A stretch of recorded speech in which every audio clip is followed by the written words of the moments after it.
The Blackwoods were new to Ravens Hollow, but their reputation preceded them. They'd bought the Victorian mansion at the end of Willow Street, the one that had stood empty for nearly a decade after old Mrs. Fincher died in her sleep and wasn't found for weeks. Everyone in our small town knew about the house with its peeling gingerbread trim and overgrown gardens.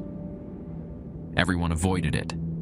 Everyone except the Blackwoods, who moved in last month and immediately began renovations, though no one ever saw any workers coming or going. The house transformed almost overnight. Fresh paint, manicured grounds, new windows that reflected sunlight during the day, but remained impenetrably dark after sunset. I wouldn't have taken the babysitting job if I hadn't been desperate.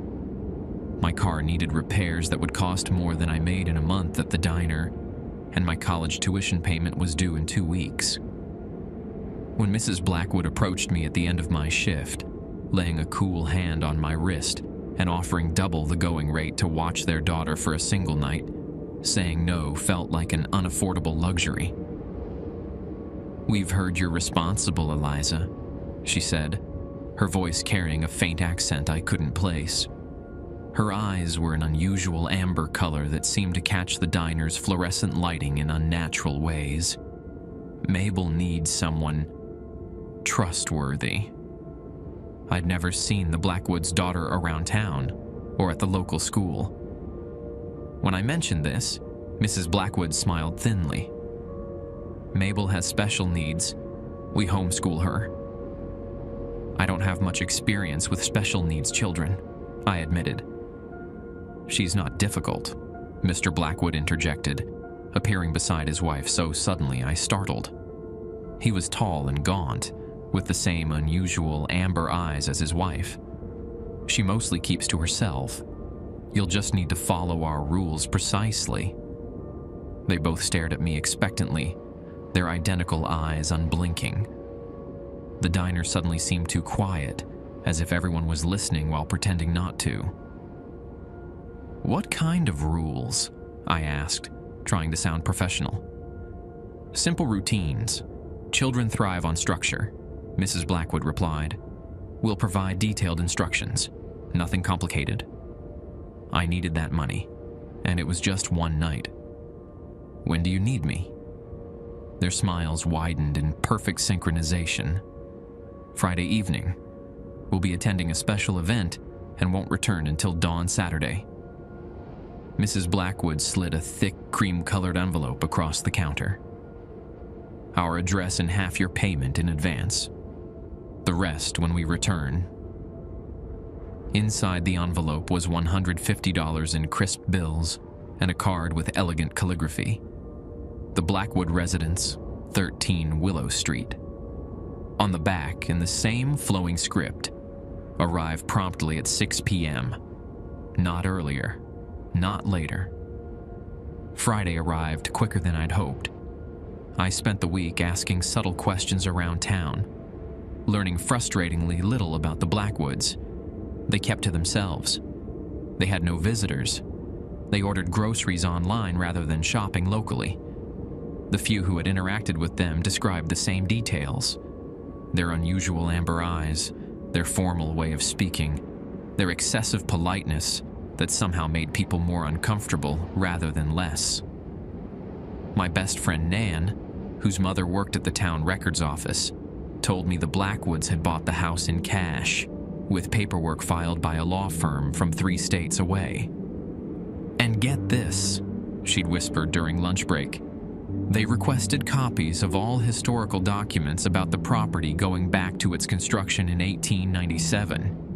Mom said they seemed especially interested in the original blueprints and something about a sealed root cellar." At 5:45 p.m. on Friday, I parked my beat-up Honda a block away from 13 Willow Street, not wanting to arrive unfashionably early after their specific instructions. The October evening was unseasonably cold, a mist rising from the ground that seemed to thicken around the Blackwood house, clinging to its sharp gables and newly restored tower like ghostly fingers. At precisely 6 p.m., I rang the doorbell. its somber chime reverberating inside like a funeral bell. Mrs. Blackwood opened the door wearing an elegant black evening gown that belonged in another century, her dark hair swept up in an intricate style adorned with what looked like tiny bones, but had to be antique hairpins. "Right on time," she said, ushering me inside. Punctuality is appreciated in this household. The interior was nothing like I'd expected. Based on the Victorian exterior, I'd imagined dusty antiques and faded wallpaper. Instead, the house was minimally furnished with stark, modern pieces in black, white, and deep crimson. No family photos adorned the walls, only large, abstract paintings that seemed to shift slightly when viewed from different angles.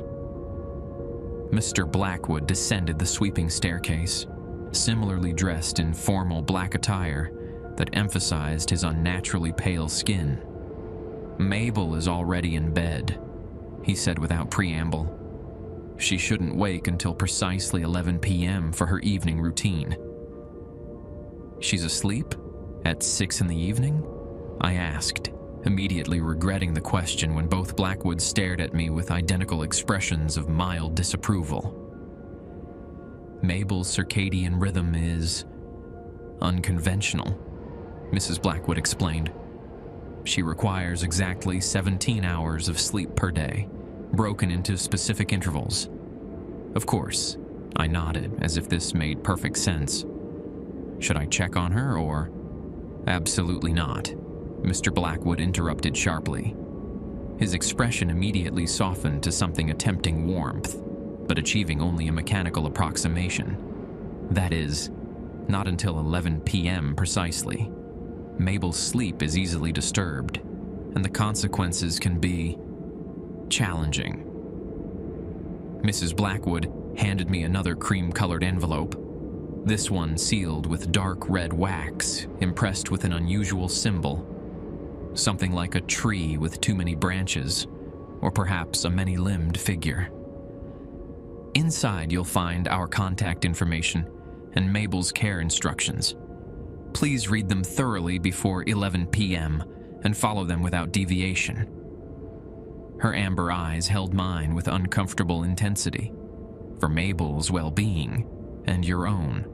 The rules may seem odd," Mr. Blackwood added, "but they address Mabel's unique needs. Deviation could upset her delicate equilibrium.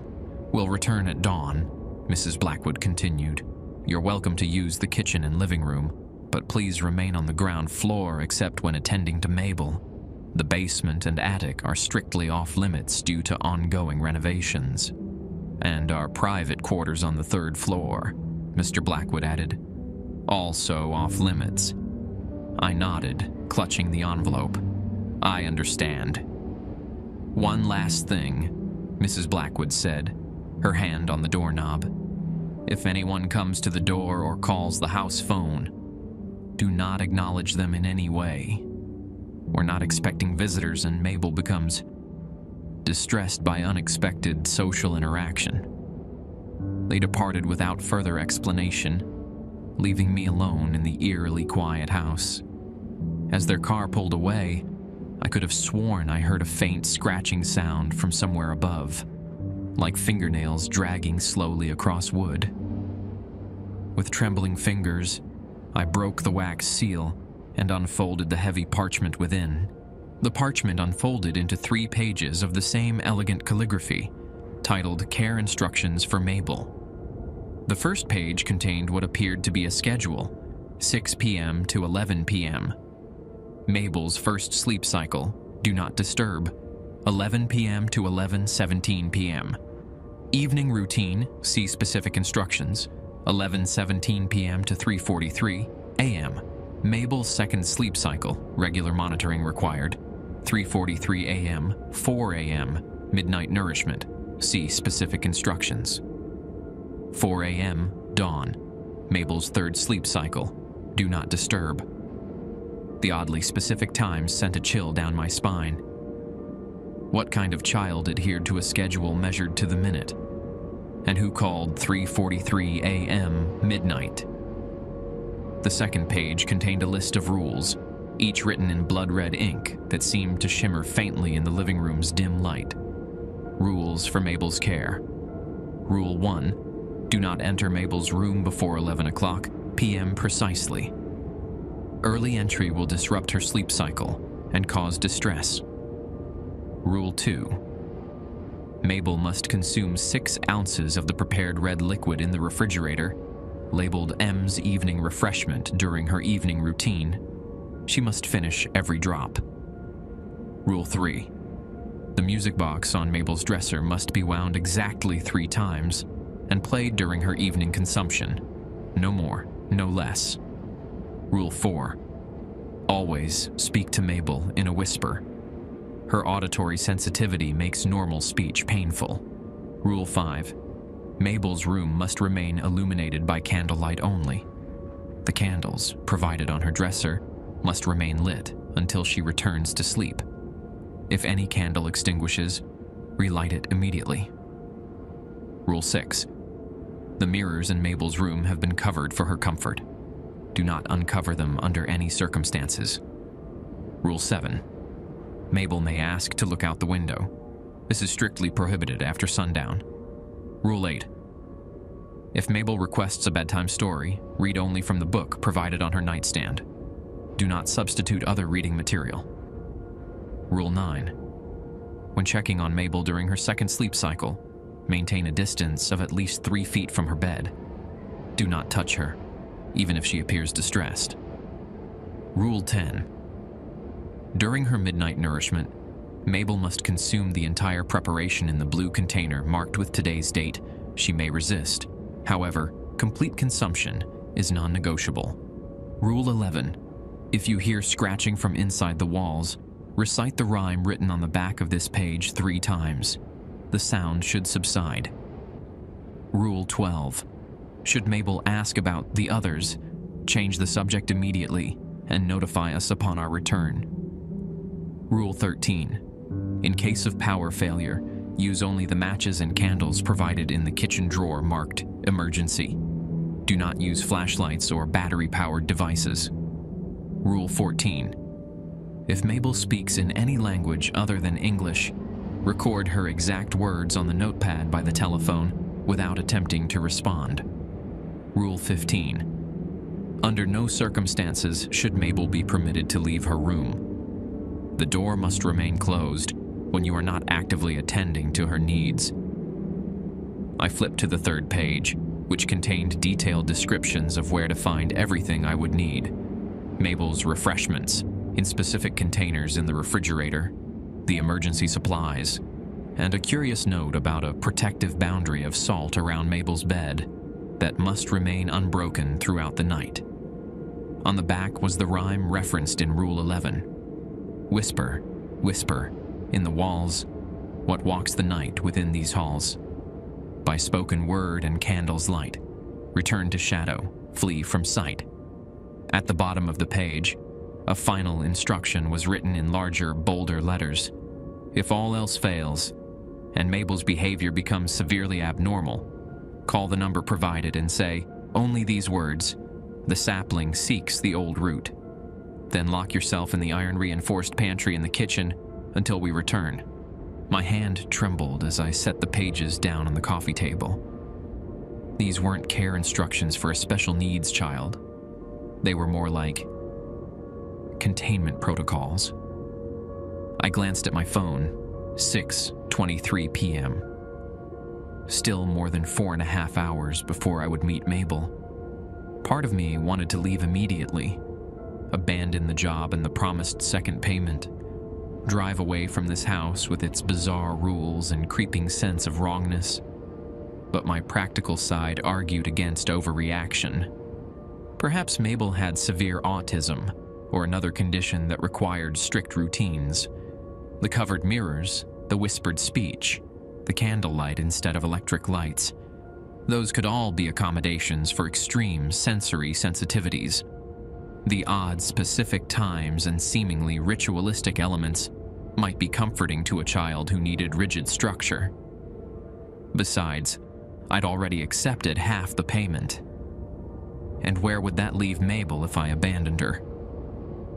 I decided to investigate the house, just the ground floor, as instructed, to familiarize myself with the layout.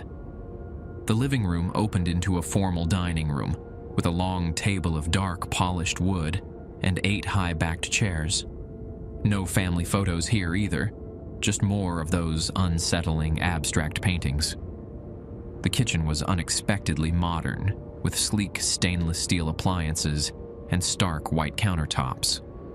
I opened the refrigerator and found Mabel's evening refreshment, a crystal decanter containing a thick red liquid that could have been tomato juice or a berry smoothie in the refrigerator's bluish light. The blue container for her midnight nourishment sat beside it, sealed with an embossed wax similar to the envelope. I checked the pantry next and found the reinforced door mentioned in the emergency instructions. It looked like a small walk-in food storage area, but the door was unusually thick, made of what appeared to be iron plating over wood, with heavy bolts that could be secured from the inside. What kind of family needs a panic room disguised as a pantry? As I turned to leave the kitchen, movement outside the window caught my eye. A figure stood at the edge of the property, where the manicured lawn met the beginning of the woods. A tall, thin silhouette, barely visible in the gathering dusk. I stepped closer to the window, straining to see more clearly.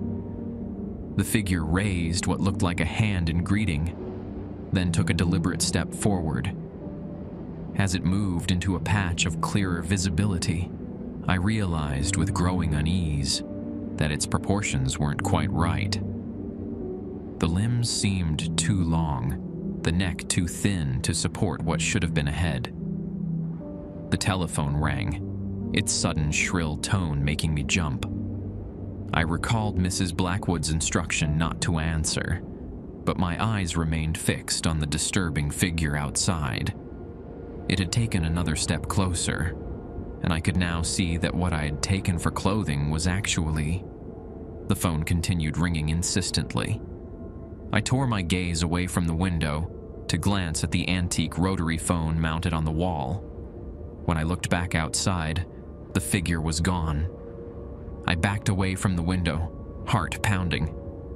The phone fell silent after the 7th ring, leaving the house in unnerving quiet once more. I returned to the living room on shaky legs, trying to convince myself I'd imagined the strange figure. Perhaps it was just a trick of the light, or a tree swaying in the evening breeze. As I settled onto the couch, I noticed something I'd missed before: a baby monitor placed on the coffee table. Its power light glowed red in the dim room, suggesting it was connected to a receiver somewhere upstairs. In Mabel's room, presumably. Against my better judgment, I reached for it, turning up the volume slightly. At first, I heard nothing. Then, faintly, a sound came through the speaker. Rhythmic breathing, slow and deep, but with an odd catch at the end of each exhale, almost like a quiet click or chirp. Not the breathing of any child I'd ever heard. I quickly turned the volume back down, setting the monitor exactly as I'd found it.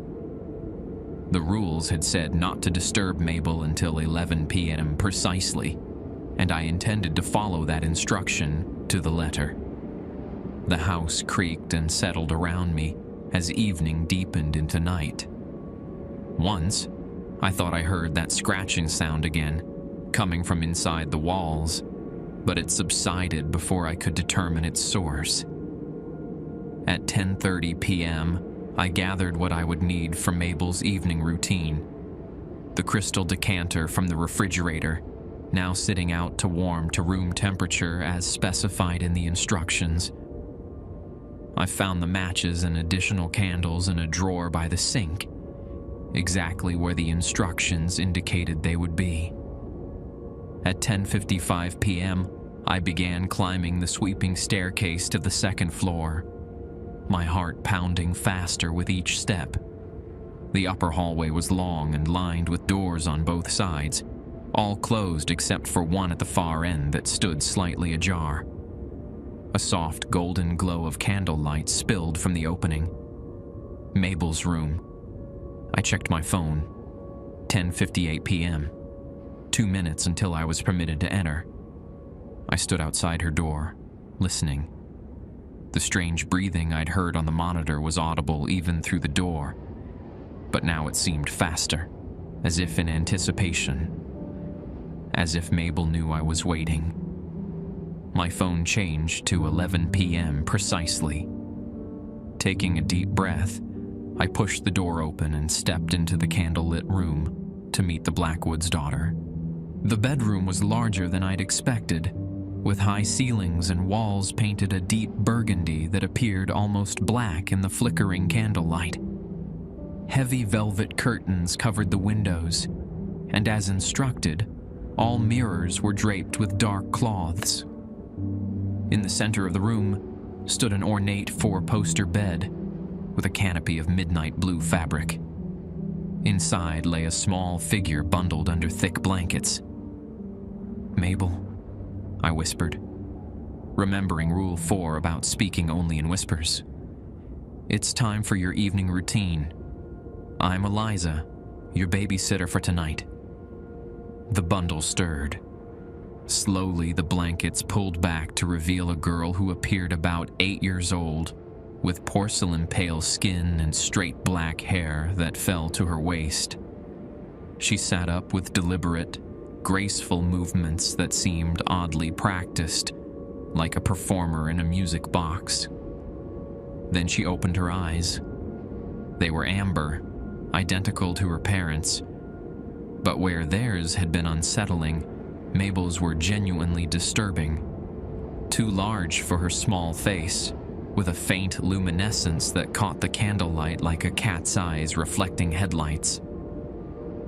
"You're new," she whispered, her voice high and melodic, but with an underlying rasp, as if she rarely used it.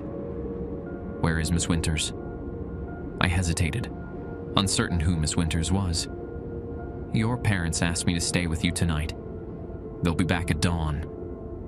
Mabel tilted her head at an uncomfortably sharp angle, studying me. "Miss Winters didn't follow the rules. Do you know the rules, Eliza?" The way she said my name sent a chill down my spine, each syllable stretched out with unnatural precision.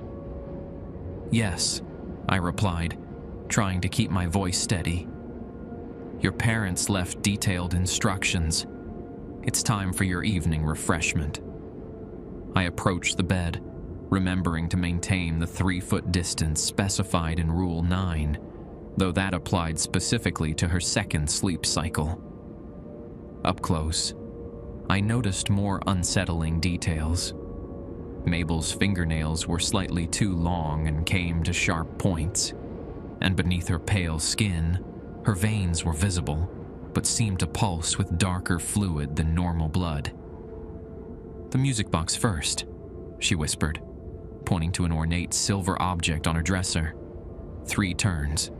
No more, no less.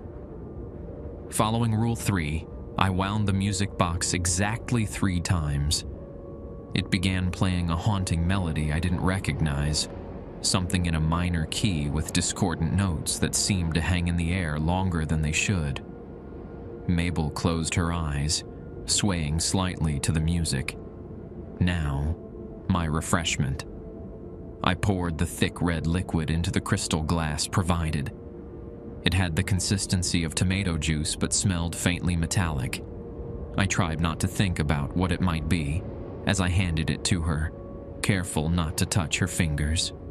Mabel drank slowly, methodically, her eyes remaining closed. With each swallow, the strange pulse in her veins seemed to grow more pronounced, the dark fluid moving faster under her translucent skin. "All of it," I whispered when she paused. "You need to finish every drop." She opened her eyes, studying me with that unnerving amber gaze. "You're afraid?" she stated. Not a question, but not as afraid as you should be. She drained the glass, then extended it toward me.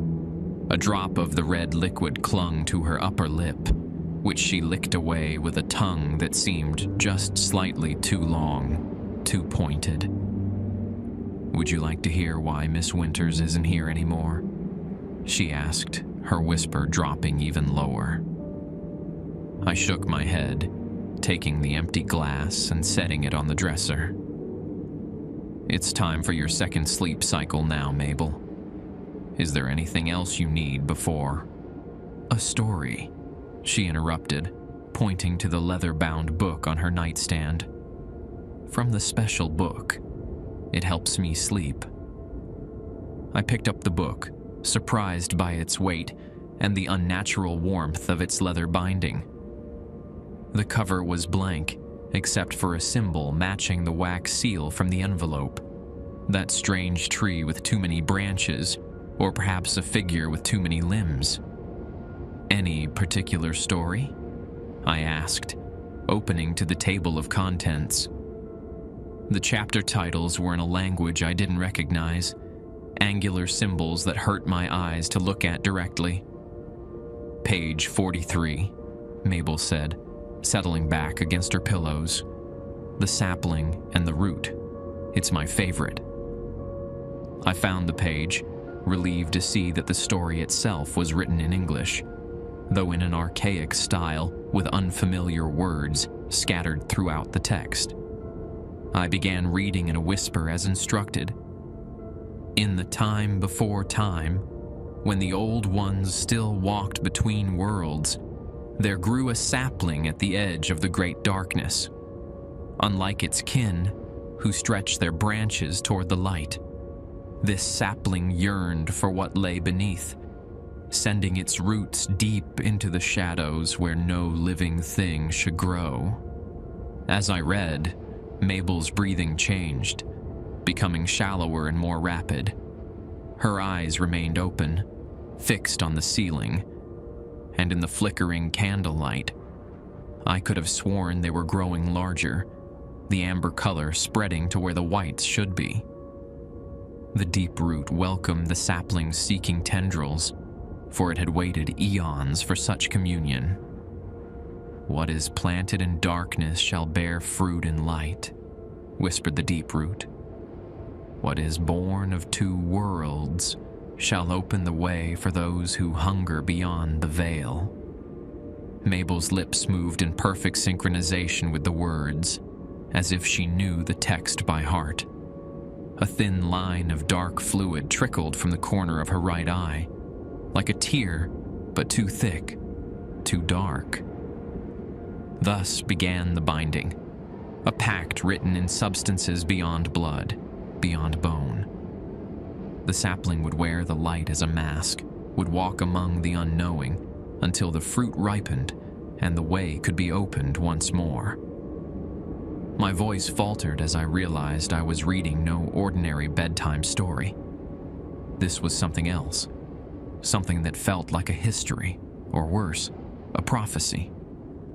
"Don't stop," Mabel whispered, her voice now layered with subtle undertones that hadn't been there before. "The best part comes next." I continued reading, my mouth dry with fear. "For 7 generations the fruit would grow, nourished by the blood of the unwary, until the 7th child reached the 7th turning. And when the stars aligned in the pattern of the opener, the fruit would be harvested, the mask would fall away, and those who wait beyond would taste freedom once more." The candlelight flickered violently, casting monstrous shadows across the walls. Shadows that didn't match Mabel's small form or my hunched silhouette. For a fraction of a second, I saw something else reflected in the window glass. Not Mabel's bedroom, but a vast, dark space filled with writhing shapes and reaching tendrils. "How shall I know when the time has come?" asked the sapling. And the deep root answered, "When the guardian grows weary, when the rules are broken, when the innocent fulfills the pact unwittingly, then shall you know that the harvest is upon us." As I finished the passage, the music box played its final notes, winding down with a discordant clang. Mabel's eyes drifted shut, her breathing returning to that strange rhythm I'd heard earlier. Deep inhalations followed by that unsettling click on the exhale. I closed the book with trembling hands, returning it to the nightstand. Mabel appeared to be asleep, her small chest rising and falling with those unnatural breaths. The dark fluid that had leaked from her eye now dried to a flaky crust on her pale cheek. According to the schedule, her second sleep cycle would last until 3:43 a.m., more than 4 hours from now. I was supposed to check on her regularly during this period, but the thought of returning to this room made my skin crawl. As I turned to leave, Mabel's whisper froze me in place. "Eliza?" I looked back. Her eyes remained closed, her body still. "Have you figured it out yet?" she whispered. "What I am?" "You're a little girl who needs her rest," I replied, trying to sound calm and authoritative despite my racing heart. A smile spread across her face, too wide, revealing teeth that seemed sharper than they had before. Miss Winters thought so too, until she broke Rule 9 and came too close during my second sleep cycle. Her eyes opened suddenly, now completely amber with no whites visible at all. "Would you like to see what happened to Miss Winters?" "No, thank you," I said firmly, backing toward the door. "I'll check on you later, Mabel. Sleep well." As I closed the door, I heard her whisper one last thing.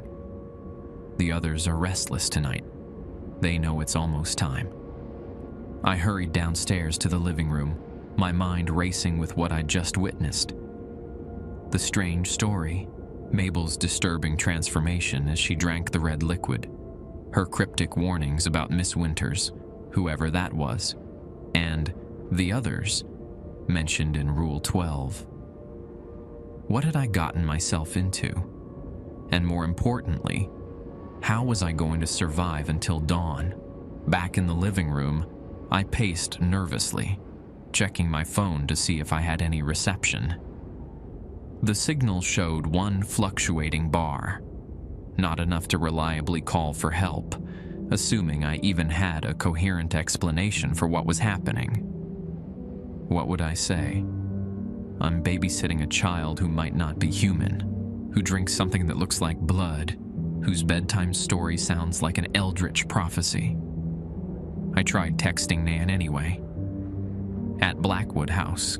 Something wrong with the kid. Might need help." The message showed as undelivered, the sending animation cycling endlessly.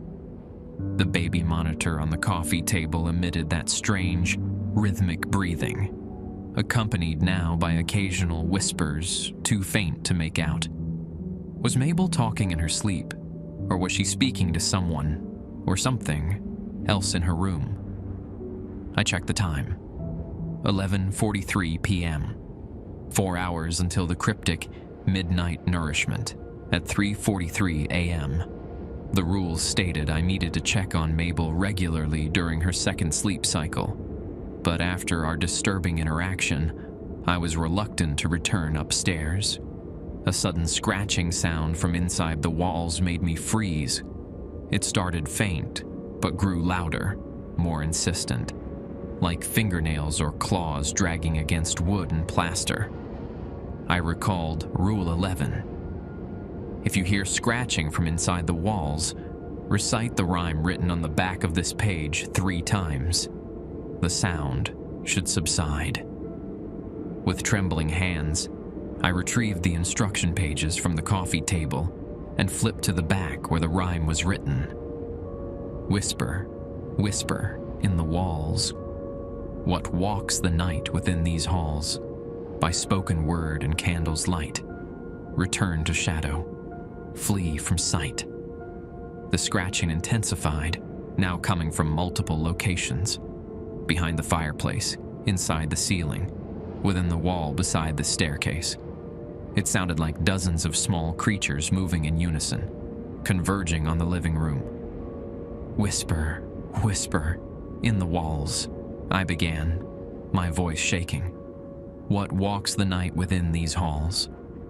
By spoken word and candle's light, return to shadow, flee from sight." The scratching paused momentarily, then resumed even louder than before. "Whisper, whisper in the walls, what walks the night within these halls?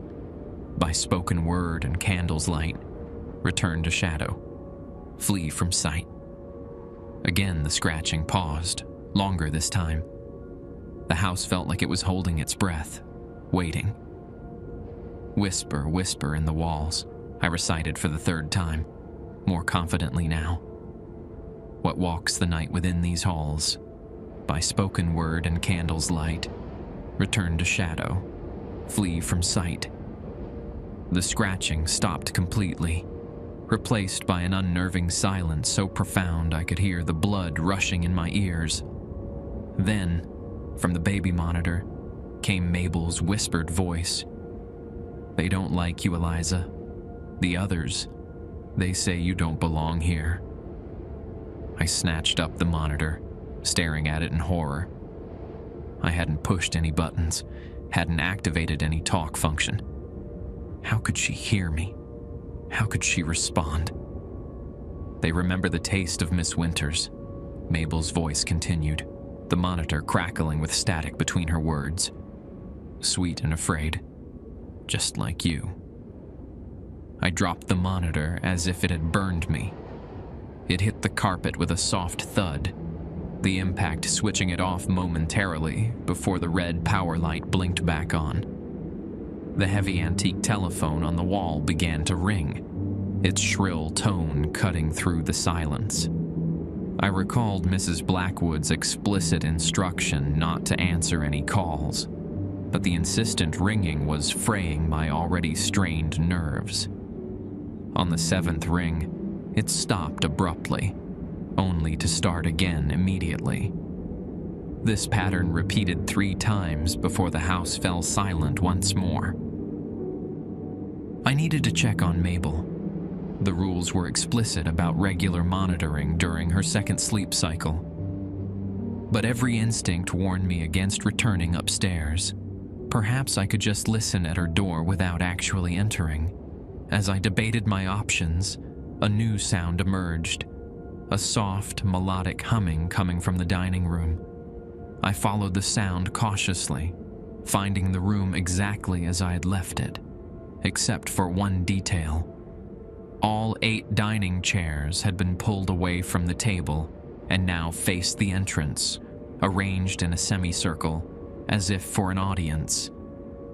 The humming stopped the moment I entered, replaced by the distinct sound of something heavy being dragged across the floor directly above me, in Mabel's room. I looked up at the ceiling, heart pounding. According to the rules, Mabel should not leave her bed during her second sleep cycle. Was she rearranging furniture? Was someone else in the house? The dragon sound stopped, followed by a heavy thud that shook dust from the ornate chandelier overhead. Then came the unmistakable sound of children's laughter. Not just one child, but many, their giggles overlapping in disturbing harmony. I had to check. Whatever my fears, I was responsible for Mabel's safety. I climbed the stairs cautiously, the old wood creaking beneath my feet, despite my attempt to move silently. The hallway on the second floor was darker than before, the ambient light seemingly absorbed by the shadows gathering at both ends of the corridor. Outside Mabel's door, I paused to listen. Silence. Not even the strange breathing I'd heard earlier. I knocked softly. "Mabel, are you okay in there?" No response. Steeling myself, I turned the handle and pushed the door open a crack, peering into the candlelit room. The 4-poster bed stood in the center exactly as before, but it was empty, the covers thrown back, the impression of Mabel's small body still visible in the mattress. I pushed the door wider, scanning the room for any sign of her. The candles still burned on the dresser, their flames perfectly still despite the draft from the open door. The music box sat silent.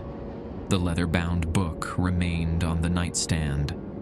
The only thing out of place was the large, ornate trunk that now stood at the foot of the bed, carved from dark wood and bound with iron straps. It looked ancient and impossibly heavy. It hadn't been there during my first visit to the room. "Mabel?" I called softly, stepping fully into the room while maintaining the minimum 3-foot distance from the bed as specified in Rule 9. "Where are you? You're supposed to be in bed." A soft giggle came from behind me, near the doorway I'd just entered. I spun around to find nothing there, just the empty hallway beyond the open door. "Mabel, this isn't funny. Please come back to bed."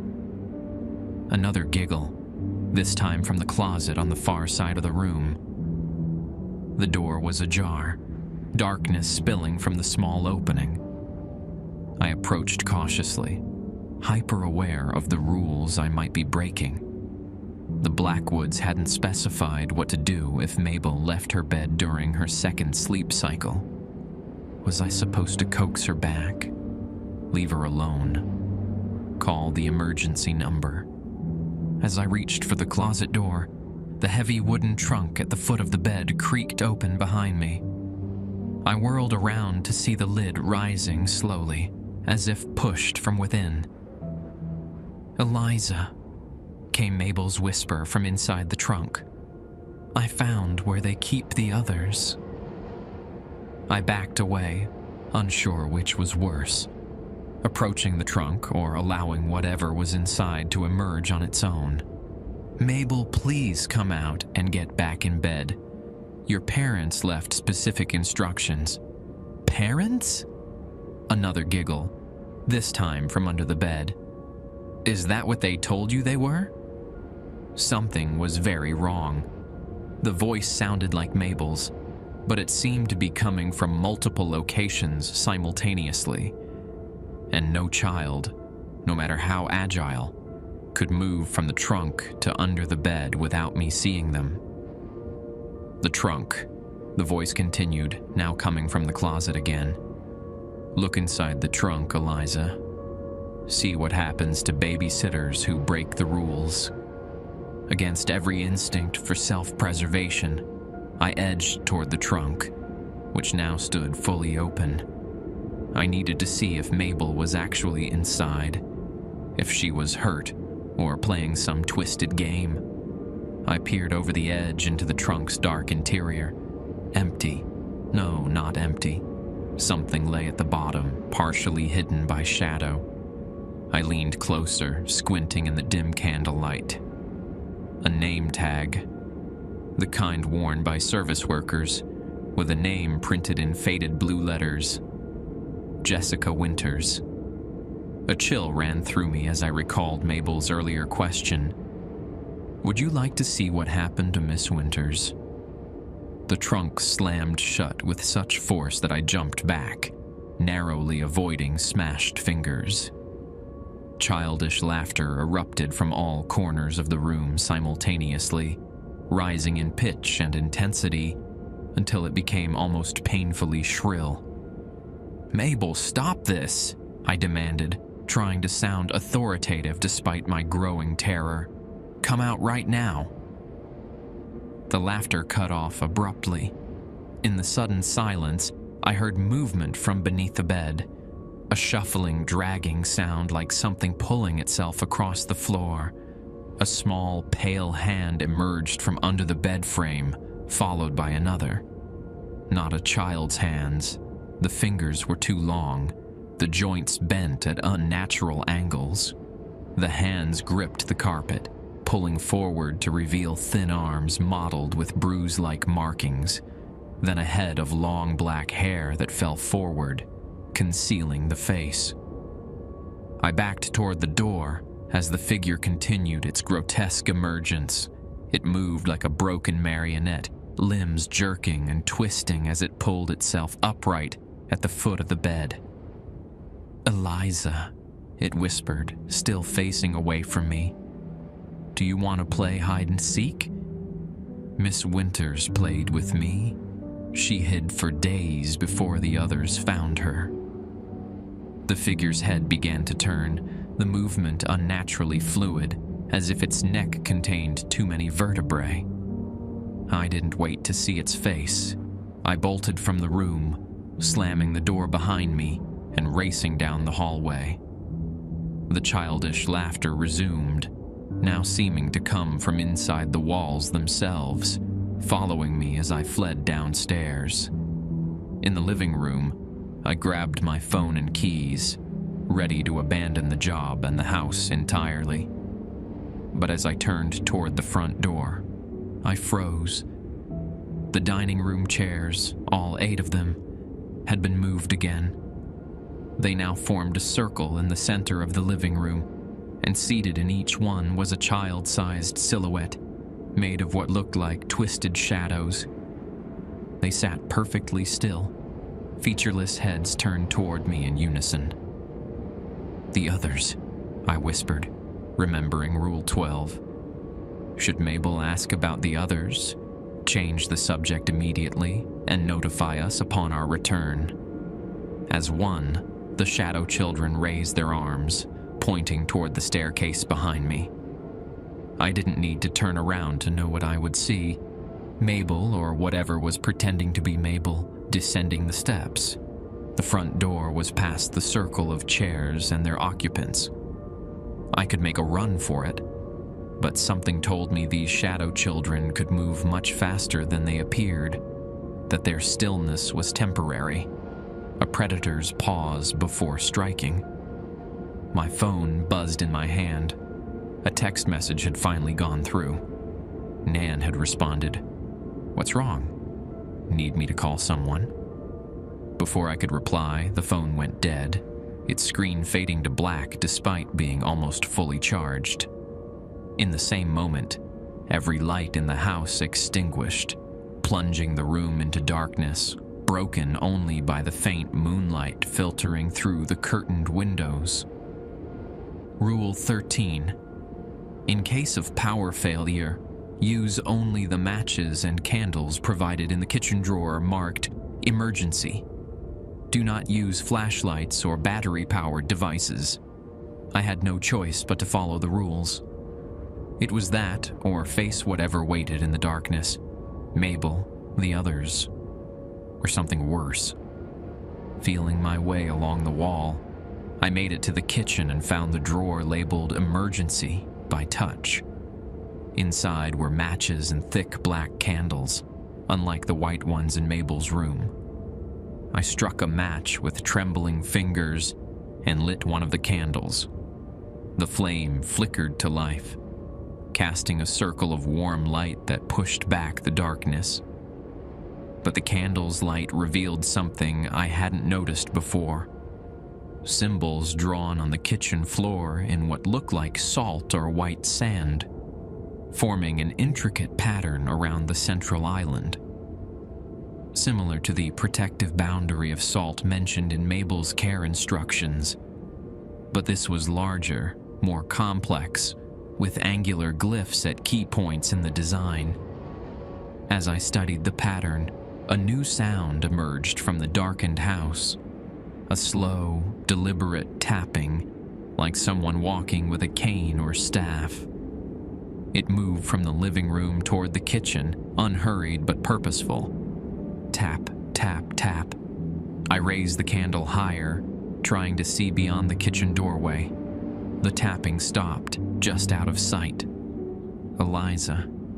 Mabel's voice, but deeper now, layered with other tones that no child's voice box could produce.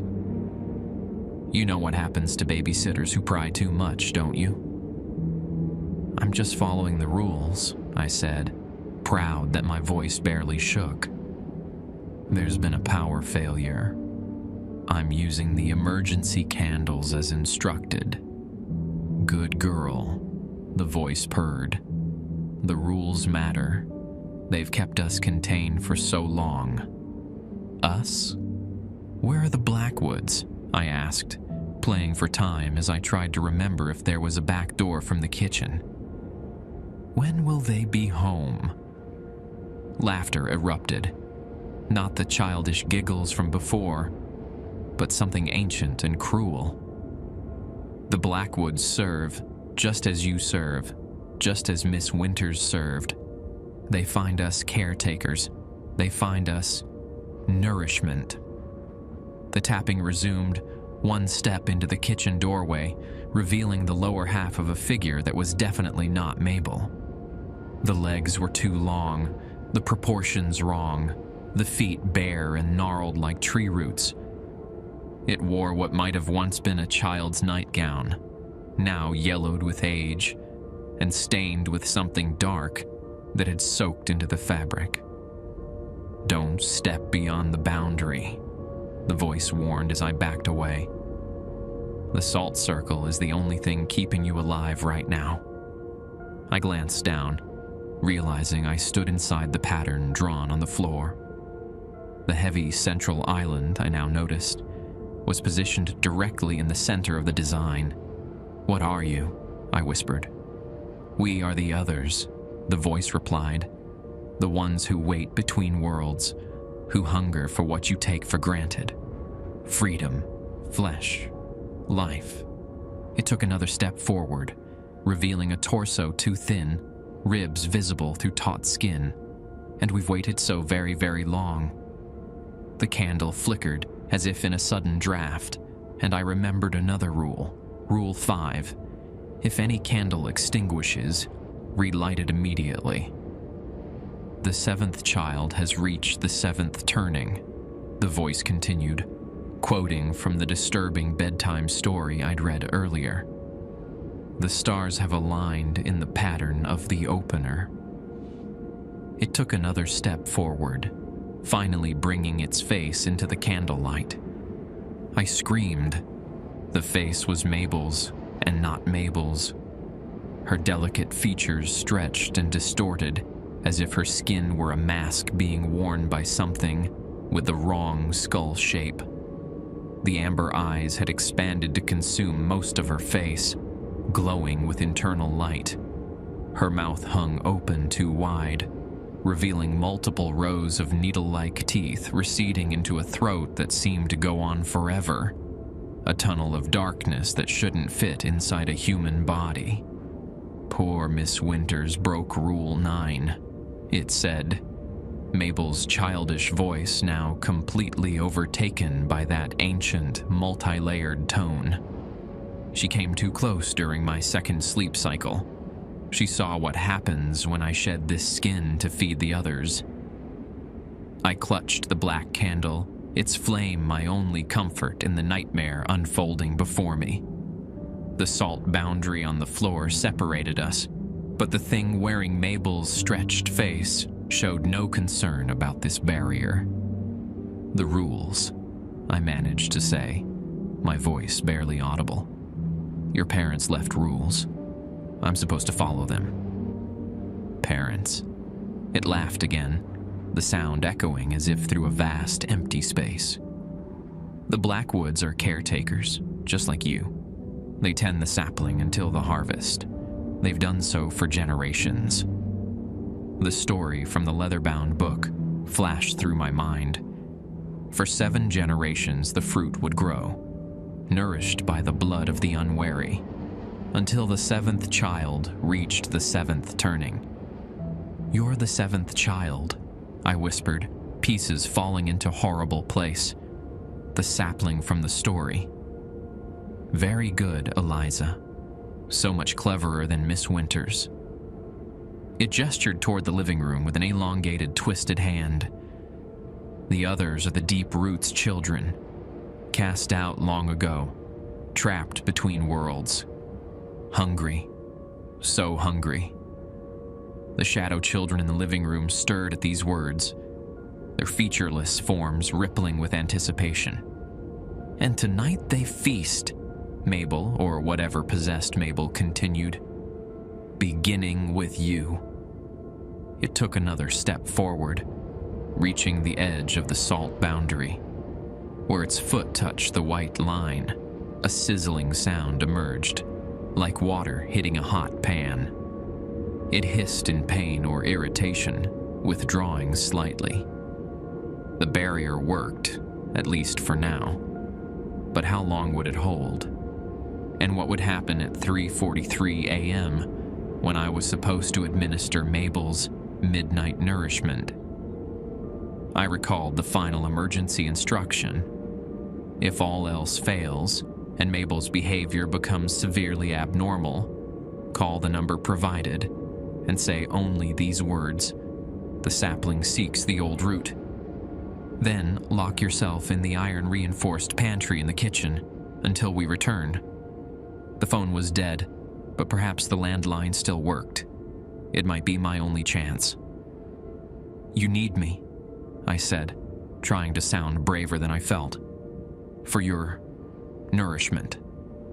At 3:43. The thing wearing Mabel's face tilted its head at that impossible angle again, regarding me with those expanded amber eyes. Clever girl. Yes, the vessel requires sustenance to maintain the binding until dawn. The convergence approaches, but the alignment remains incomplete. So I'm safe until then, I continued, thinking rapidly. "You need me to feed you." It smiled, the expression grotesque on its distorted features. "Safe is relative, Eliza. The others do not need you whole, only alive enough to complete your task." As if on cue, the shadow children in the living room rose from their chairs in perfect unison. Though they had no visible eyes, I could feel their hungry attention fixed on me. "But yes," the Mabel thing conceded, "the vessel requires your service at the appointed hour. Until then." It gestured to the shadow children, who had begun to move toward the kitchen with fluid, boneless grace. "My siblings would like to play." The shadows reached the threshold of the kitchen, but stopped at the salt boundary, rippling against it, like dark water against a dam. They pressed forward insistently, testing the barrier from all sides. "The root hungers," they whispered in chorus, their voices like dry leaves rustling. "The fruit ripens. The way opens." I backed toward the pantry, keeping the candle between me and the shadows. If I could reach the reinforced door, I might be safe until whatever convergence they awaited passed, or until the Blackwoods returned at dawn. "Rule 10, I said, stalling for time. "Mabel must consume the entire preparation in the blue container. Complete consumption is non-negotiable." The distorted face brightened with terrible eagerness. "Yes." The final binding component, the essence that completes the transformation. It licked its lips with a too long tongue. "Bring it to me now. We need not wait for the appointed hour." "No," I replied firmly. "The rules say 3:43 a.m. exactly. That's when you get your nourishment." It snarled, revealing more of those needle teeth. "The rules exist for the caretaker's protection, not ours. We tolerate them only until the convergence." One of the shadow children found a weak point in the salt boundary, a small gap I hadn't noticed where the line was thinner. It pushed through, a tendril of darkness extending into the protected space. The Mabel thing smiled. The barriers weaken, just as the veil between worlds thins. Soon the deep root will drink from this realm again. I needed to reinforce the boundary. Looking around frantically, I spotted a container of salt on the counter, presumably kept there for maintenance of the protective circle. I lunged for it, nearly dropping my candle in the process. The shadow tendril shot toward my ankle, quick as a striking snake. I poured salt directly onto it, creating a new line of white crystals that cut off the intrusion. The shadow recoiled with a high-pitched keen that made my teeth ache. The rules, I repeated desperately. You need to follow the rules until the convergence. Back to bed until 3:43. The distorted face considered this, head tilted at that unnatural angle. Perhaps you're right, Eliza. Perhaps haste would threaten the binding. It stepped back from the salt boundary. I shall return to the vessel's chamber and wait. The hour approaches regardless. It turned away, that broken marionette movement even more disturbing from behind. The shadow children withdrew from the kitchen threshold, following their sibling back toward the stairs. At the doorway, it paused, looking back over its shoulder. Too far. The head rotated nearly 180 degrees. Don't flee, little caretaker. The house is sealed until dawn, and the others move freely in the spaces between walls. With that chilling warning, it ascended the stairs, the shadow children flowing after it like a dark tide. Their whispers lingered behind. The root hungers. The fruit ripens. The way opens. I waited until they disappeared upstairs before testing the rotary phone mounted on the kitchen wall. To my immense relief, it had a dial tone. With trembling fingers, I dialed the emergency number printed at the bottom of the instruction page. It rang once, twice, 3 times, before connecting with a click. Blackwood Residence Emergency Protocol, answered a mechanical-sounding voice that could have been any gender or age. The sapling seeks the old root, I said exactly as instructed. Silence for several seconds, then verification confirmed. Location? Kitchen, inside the salt boundary. Reinforcements dispatched. Estimate 20 minutes to arrival. Maintain position within protective barrier. Do not attempt to leave or to interact with the vessel or the others. The line went dead before I could ask who was coming or what they would do when they arrived. 20 minutes. I checked my watch. 3:03 a.m. Reinforcements would arrive a full 20 minutes before Mabel's scheduled midnight nourishment at 3:43. I reinforced the salt boundary where it had been breached, pouring extra crystals along the entire perimeter for good measure. The black candle continued to burn steadily, its flame never wavering despite the supernatural chaos surrounding me. As I worked, I pieced together the horrifying reality of what I'd stumbled into. Mabel wasn't a special needs child.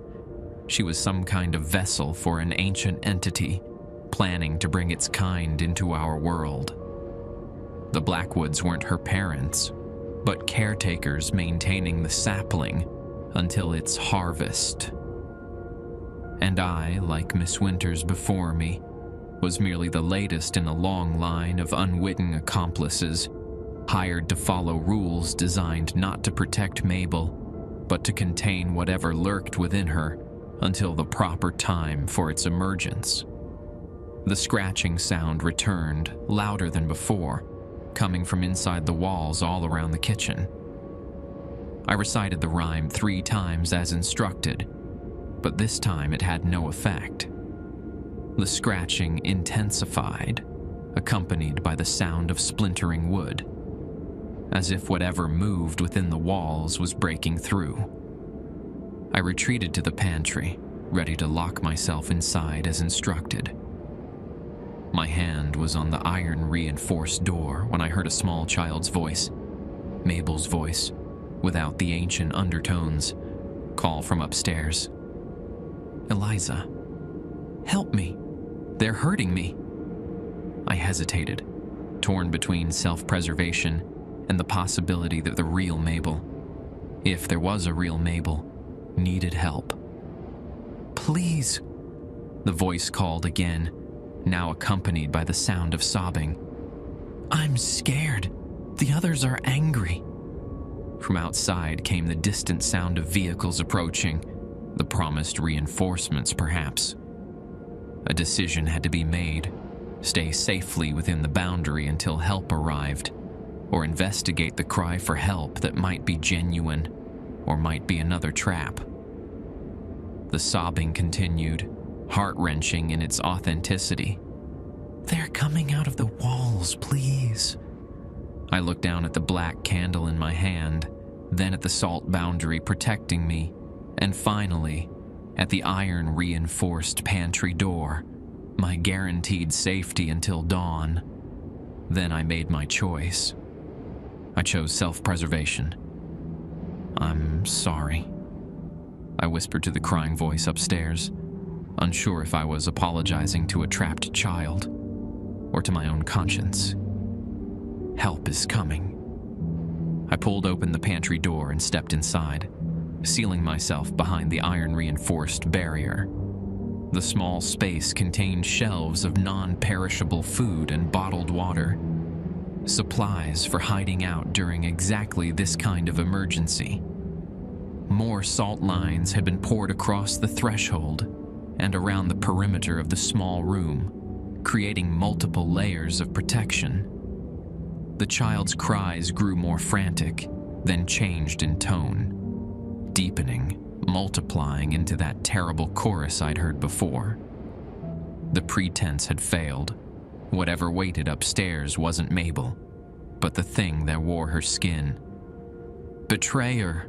the voices shrieked in unison, the sound penetrating even the thick pantry door.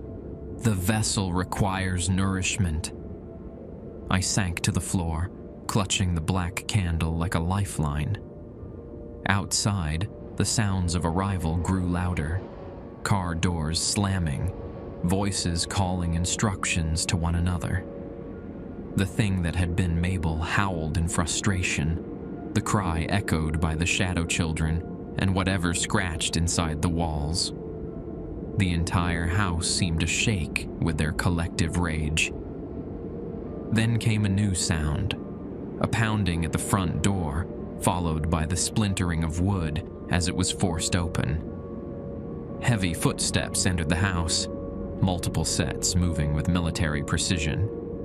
"Clear the ground floor," a commanding voice ordered.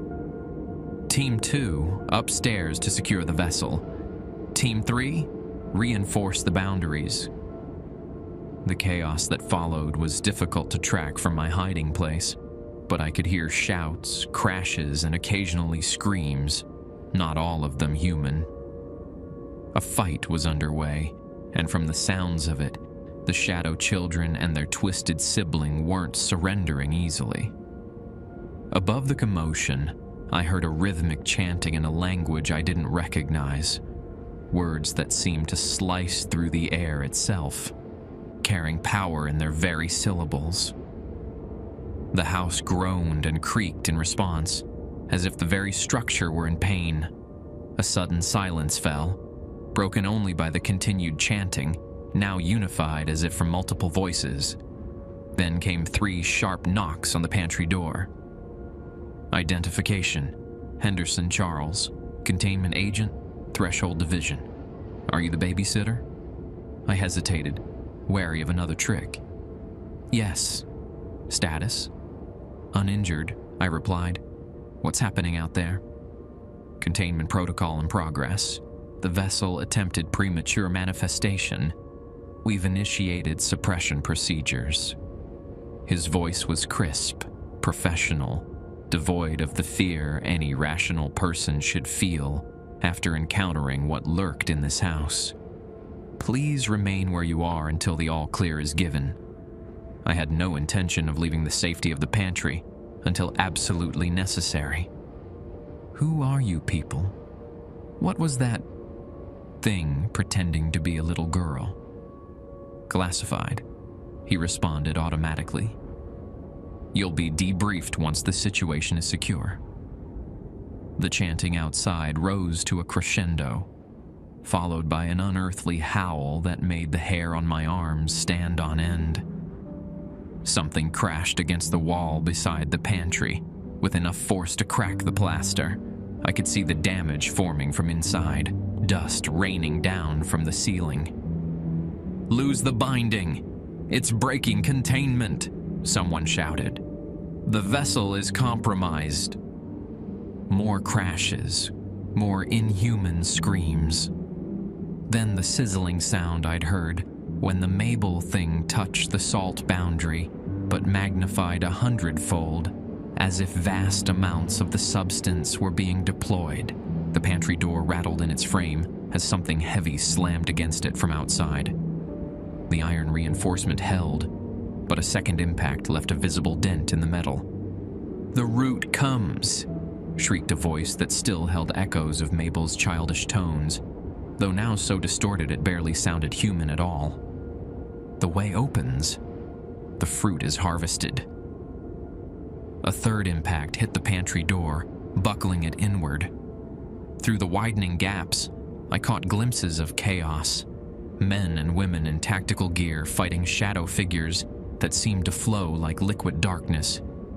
At the center of the maelstrom stood the thing that had been Mabel, now grown to impossible proportions.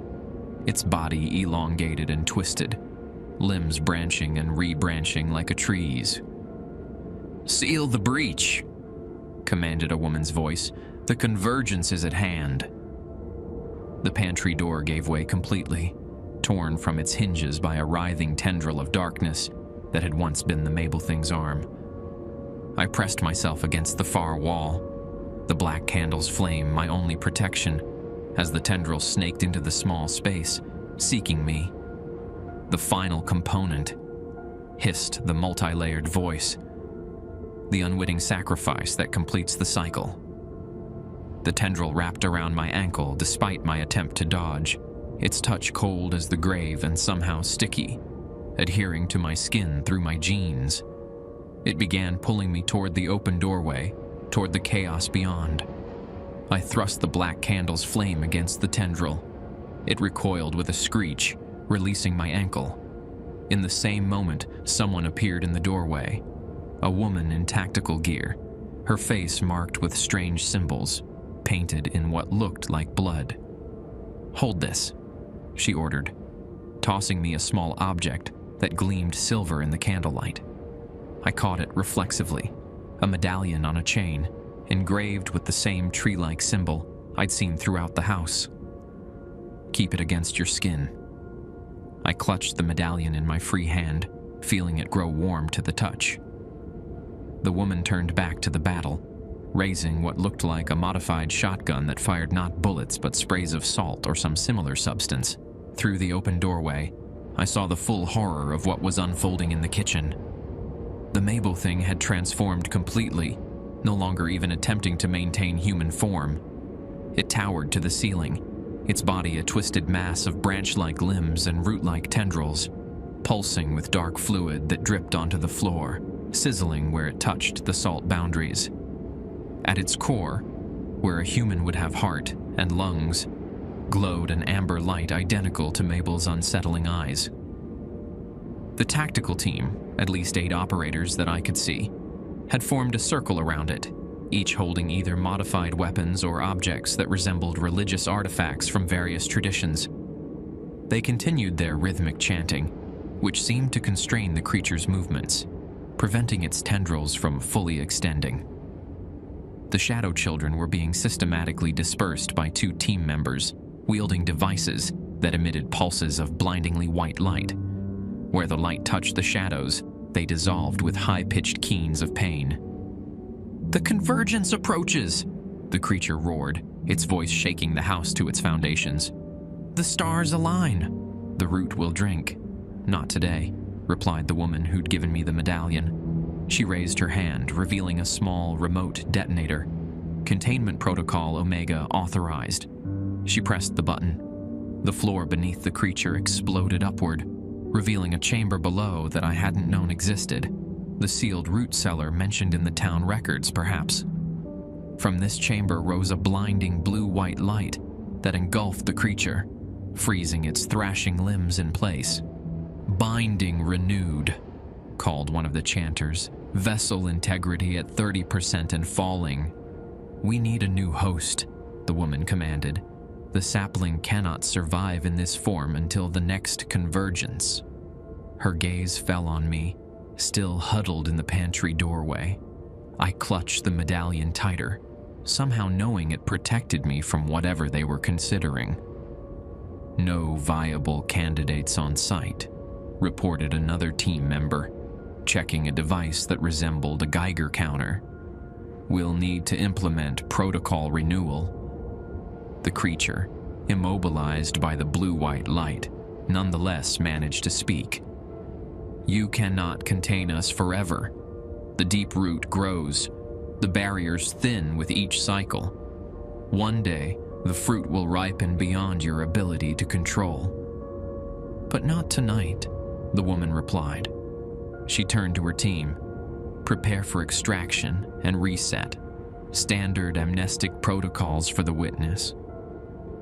Amnestic protocols? Were they planning to somehow make me forget what I'd seen? Before I could protest, the front door burst open again. In the doorway stood the Blackwoods, still in their formal evening wear, their faces masks of cold fury. "What have you done?" Mrs. Blackwood demanded, her amber eyes burning with the same internal light I'd seen in Mabel's. "The convergence has been contained," finished the woman in tactical gear. "Your supervision of the vessel was inadequate, caretakers. The premature manifestation attempt suggests negligence." Mr. Blackwood stepped forward, his movements too fluid, too synchronized with his wife's. "We have maintained the binding for 7 generations, since the first bargain was struck." "Your family's service is noted," interrupted the woman. "But the council has determined that new arrangements must be made. The sapling requires more secure accommodations until the next cycle." As they argued, I noticed a small figure standing behind the Blackwoods, a girl of about 8, with pale skin and straight black hair falling to her waist. She looked exactly like Mabel had when I first entered her bedroom, down to the white nightgown. But this couldn't be Mabel. Mabel was currently a monstrous tree-like entity frozen in blue-white light in the kitchen. The girl caught my eye and smiled, a normal child's smile, not the predatory grimace I'd seen earlier. Then she winked, her eyes flashing amber for just an instant, before returning to a normal human brown. A chill ran through me as understanding dawned. This wasn't the first time they'd reset the situation. This wasn't the first Mabel. How many children had served as vessels for the ancient entity? How many replacements when the previous host became unstable? The medallion burned against my palm, growing almost too hot to hold. I looked down to see the tree-like symbol glowing with the same blue-white light that contained the creature in the kitchen. The last thing I remember clearly is the tactical woman turning toward me, saying something about standard procedure and "your cooperation is appreciated." Then darkness claimed me, and the nightmare that was 13 Willow Street faded into blessed unconsciousness. I woke up in my own bed the next morning with a splitting headache and foggy memories of my babysitting job at the Blackwoods house. According to my phone, which was fully charged and sitting on my nightstand, it was Saturday at 11:37 a.m. I had a text from Nan asking how the job had gone, and an email notification from my bank showing a $300 deposit from Blackwood Family Services. For several minutes, I lay still, trying to piece together the events of the previous night. I remembered arriving at the Victorian house on Willow Street. I remembered the strange, amber-eyed couple giving me instructions for their daughter's care. I remembered reading rules from a parchment envelope. But after that, things got hazy. Conflicting images fought for space in my memory. A little girl with 2 sharp teeth, shadow children sitting in dining room chairs, something monstrous breaking through a pantry door. None of it quite fit together, like puzzle pieces from different boxes forced into the same frame. I must have fallen asleep on the job. How embarrassing. The Blackwoods had apparently come home, found me sleeping, and generously paid me anyway. That had to be it. Except, when I showered later that morning, I found strange bruises circling my left ankle, as if something had wrapped around it and squeezed with tremendous force. And in the pocket of the jeans I'd worn the night before, I discovered a small piece of paper I didn't recognize, torn from something larger, with just a fragment of text still legible. The sapling would wear the light as a mask, would walk among the unknowing, until the fruit ripened, and the way could be opened once more. The words sent an inexplicable chill through me, though I couldn't recall where I'd seen them before. Monday morning, I ran into Mrs. Nguyen, who managed the real estate office in town. When I mentioned babysitting for the Blackwoods, her expression turned confused. The house at 13 Willow. It's been vacant for years, dear. Not since old Mrs. Fincher passed. But the Blackwoods moved in last month, I insisted. They renovated the whole place. Mrs. Nguyen shook her head confidently. I'd know if that property sold. It's been tied up in some legal dispute with a historical preservation society. No one can even access it without special permission. I drove past 13 Willow Street that afternoon, half expecting to find the house transformed back into the decrepit structure it had been before the Blackwoods renovations. Instead, I found an immaculately maintained Victorian home with fresh paint and manicured grounds, exactly as I remembered it. A for sale sign stood at the edge of the property, looking as if it had been there for years.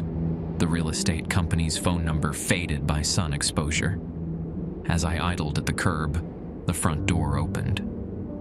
A woman emerged. Not Mrs. Blackwood, but a professionally dressed realtor I recognized from around town. She locked the door behind her and headed to her car, pausing when she noticed me watching. "Interested in the property?" she called, her tone bright with rehearsed enthusiasm. "I'd be happy to show you around." "I thought someone had already bought it," I replied, confused by the conflicting realities. "The Blackwoods?" The realtor's smile remained fixed, but something flickered in her eyes. Recognition, then caution. "No recent sales on this property. It's been available for some time. Lovely historical home, though. Perfect for the right family." She emphasized right family in a way that felt significant. "I babysat here," I said, pressing further. "Friday night, for their daughter, Mabel." The realtor's professional demeanor cracked slightly. She glanced around as if checking whether anyone else could hear our conversation, then approached my car. "Listen," she said quietly, leaning toward my open window. "I don't know what you think happened here, but my advice? Let it go. Some questions in this town don't have answers anyone wants to hear." She straightened up, mask of professionalism firmly back in place. "Have a nice day," she said pointedly, returning to her car. As she drove away, I noticed a silver chain around her neck, partially hidden by her blouse collar. Something about it seemed familiar, though I couldn't place why. That night, I dreamed of a little girl with amber eyes standing at the foot of my bed. "The others miss you, Eliza," she whispered. "They say you taste like sunshine." I woke gasping for breath, my room filled with the lingering scent of candle wax, though I hadn't burned any candles. The next few days passed in a fog of confusion and mounting unease. I found myself obsessively researching the history of 13 Willow Street, discovering disturbing patterns. Every 8 years since the house was built in 1897, a new family named Blackwood would briefly appear in town records as the property's owners. They would stay for exactly 1 year before disappearing without explanation. Each Blackwood family included a single daughter.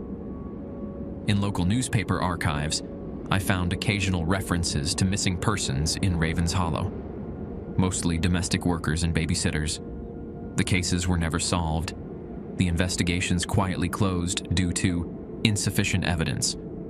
One such missing person, from 8 years ago, was Jessica Winters, age 23, last seen accepting a babysitting job at 13 Willow Street. My headaches worsened as more memories tried to surface. Memories of shadow children, of walls that contained something scratching to get out, of a tree-like entity growing where a little girl should have been. Each recollection felt like trying to hold on to a nightmare after waking, the details slipping away even as I struggled to retain them. 2 weeks after my night at the Blackwoods, a new family moved into 13 Willow Street. Not named Blackwood this time, but Crawford. They had one daughter, age 8. The girl had pale skin, straight black hair, and when I happened to see her in town with her mother, I noticed her unusual amber eyes. She saw me watching and smiled. A normal child's smile that nonetheless sent ice through my veins. Then she winked, just as she had in my fractured memory of that night. That evening, my phone rang. The caller ID showed an unfamiliar number with no name attached. "Hello," I answered cautiously. "Eliza," came a child's whisper. "The others are still hungry, and we need a new babysitter." I hung up, hands shaking. Within seconds, my phone chimed with a text from the same number, a list of rules written in elegant script, beginning with, "Arrive promptly at 6 p.m., not earlier, not later." As I stared at the message in horror, a final memory surfaced from that night, the tactical woman saying something about amnestic protocols and my cooperation, followed by darkness. They had altered my memories, made me forget most of what happened, but the forgetting was incomplete, fragments pushing through the enforced amnesia like roots breaking through concrete. My phone chimed again. Another text from the unknown number. "The sapling requires care until the next convergence. The deep root remembers your service, Eliza. The vessel awaits your return." Attached was a job offer, double my usual babysitting rate for a single night with the Crawford family's daughter. I should leave town, change my name, run as far as possible from 13 Willow Street and the thing that lives there wearing a child's skin. But as I stare at the message, an unsettling thought forms. What if I've tried to run before? What if I've been through this exact revelation in previous cycles, only to have my memories altered again and again? What if I've always been part of this, a designated caretaker bound to the sapling through means I can't comprehend? Outside my window, twilight deepens into true night. In the distance, I can just make out the silhouette of 13 Willow Street against the darkening sky. A single light burns in an upstairs window, a child's bedroom perhaps, waiting for someone to come read a twisted bedtime story from a leather-bound book. My phone chimes one final time. A simple message. Friday, 6 p.m. sharp. The rules remain the same. For your safety and hers, I should delete it, block the number, pack my things and drive until Ravens Hollow is just a bad memory. Instead, I find myself typing a response. I'll be there. Some rules once known cannot be unlearned. Some doors once opened cannot be closed again. The sapling grows. The deep root waits. And somewhere between dusk and dawn, between reality and nightmare, a little girl with amber eyes smiles in anticipation of my return.